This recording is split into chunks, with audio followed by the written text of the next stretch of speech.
اعوذ باللہ من الشیطان الرجیم، بسم اللہ الرحمن الرحیم۔ دنیا میں عورت کو سب سے زیادہ عزت قرآن پاک نے دی ہے۔ عورت کو عزت کی نگاہ سے دیکھا کرو، تم اسی کے ذریعے دنیا میں آئے ہو۔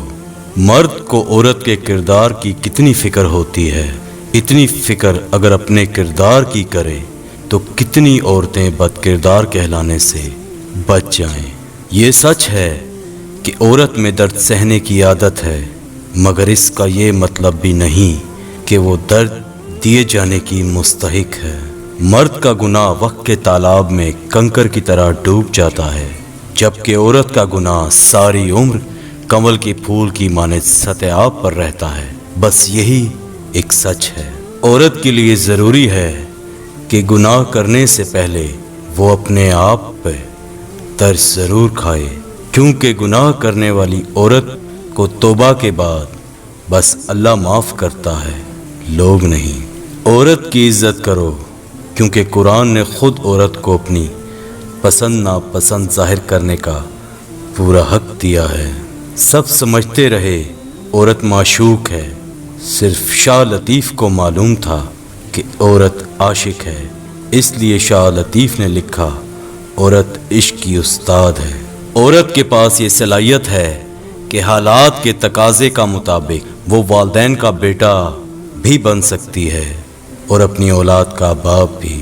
عورت تھی اس لیے غیر کے نام پر قتل کر دی گئی، ورنہ بغیرتی کے بڑے بڑے ریکارڈ تو اب بھی ہمارے معاشرے کے مردوں کے نام ہی ہیں۔ بیویاں اور بیٹیاں ہر کسی کو حضرت فاطمہ جیسی چاہیے، لیکن کوئی بھی حضرت محمد صلی اللہ علیہ وآلہ وسلم جیسا باپ نہیں بنتا، اور نہ ہی حضرت علی رضی اللہ تعالی عنہ جیسا شوہر۔ عورتیں اپنا فیصلہ خود نہیں لے سکتی، عورت اپنے لیے پسند کا ماحول نہیں بنا سکتی، عورت خود کو بے گناہ ثابت نہیں کر سکتی سوائے اللہ پر معاملہ چھوڑنے کے۔ اللہ تعالیٰ نے عورت کو مرد کی پیشانی سے نہیں بنایا کہ وہ مرد پر حکمرانی کرے، نہ اس کے پاؤں سے پیدا کیا کہ وہ اس کی غلامی کرے، بلکہ اس کی پسلیوں سے پیدا کیا کہ وہ اس کے دل کے قریب ہو۔ عورت تب برباد ہونا شروع ہوتی ہے جب اس کے حسن کی تعریف ایک غیر مرد کرتا ہے۔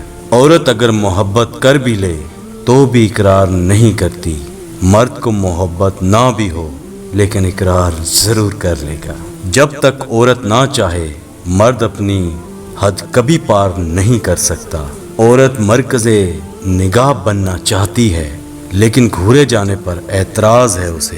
اپنی بیوی کو کبھی بھی دکھ نہ دیں، کیونکہ بیویوں کی دنیا بہت چھوٹی ہوتی ہے، اپنے شوہر سے شروع ہوتی ہے اور شوہر پر ہی ختم ہو جاتی ہے۔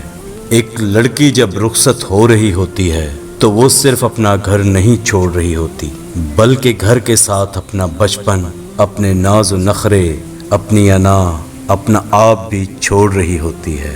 عورت کی زندگی میں اولاد مرد کے نصیب سے ہوتی ہے، اور مرد کی زندگی میں دولت عورت کے نصیب سے آتی ہے۔ لیکن عجیب بات ہے کہ جب دولت نہ ہو تو عورت آنکھ پھیر لیتی ہے، اور بے اولاد عورت کا شوہر دوسری شادی کا خواب دیکھنے لگتا ہے۔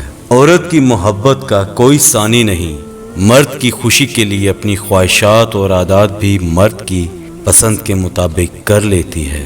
عورت مرد کی امیری غریبی سے بالکل متاثر نہیں ہوتی، وہ تو بس اس بات سے متاثر ہو جاتی ہے کہ کوئی مرد اسے کتنی عزت دیتا ہے۔ کبھی ایسی عورت سے ناتا نہ توڑو جو تمہاری بہت سی خامیوں کو جانتی ہو اور پھر بھی تم سے پیار کرتی ہو۔ میاں بیوی کا رشتہ بہت خوبصورت سا ہوتا ہے، اس رشتے میں بغض نہیں ہوتا، کبھی لڑائی، کبھی محبت، کبھی ناراضگی، کبھی درگزر۔ عورت کے اندر ہر مرد کے ساتھ رہنے کی چاہت نہیں ہوتی، اور جس کے ساتھ رہنے کی چاہت ہو پھر عورت کسی اور کا سایہ بھی خود پہ برداشت نہیں کرتی۔ عورت کا اونچا لہجہ کبھی مرد کو پسند نہیں آتا، یہ تو عورت ہے جو مرد کے اونچے لہجے کو اس کی مردانگی سمجھ کر برداشت کر لیتی ہے۔ عورت کو بس پیار والی زبان سمجھ آتی ہے، پیار، عزت، نرمی اور محبت سے بول کے تو دیکھو، وہ اپنا سب کچھ قربان کر دے گی۔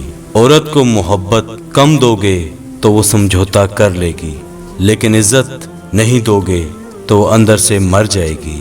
لاکھ کوشش بھی کر لو وہ دل تک پہنچنے نہیں دے گی۔ ایک عورت جو اپنے دل کو پھر سے محبت کے لیے کھول دے جب کہ اس کا دل ٹوٹ چکا ہو، یقین جانو اس جیسی بہادر عورت کوئی ہو نہیں سکتی۔ ایک خوبصورت اور باکمال عورت وہ ہے جس سے آپ دنیا کے ہر موضوع پہ بات کر سکیں، لیکن اسے اپنی حدود معلوم ہو اور آپ کو وہ حدود بتانے کی ہمت رکھتی ہے۔ پھر اس کے علاوہ کوئی چارہ نہیں رہ جاتا کہ آپ صرف اور صرف اس کی عزت کریں۔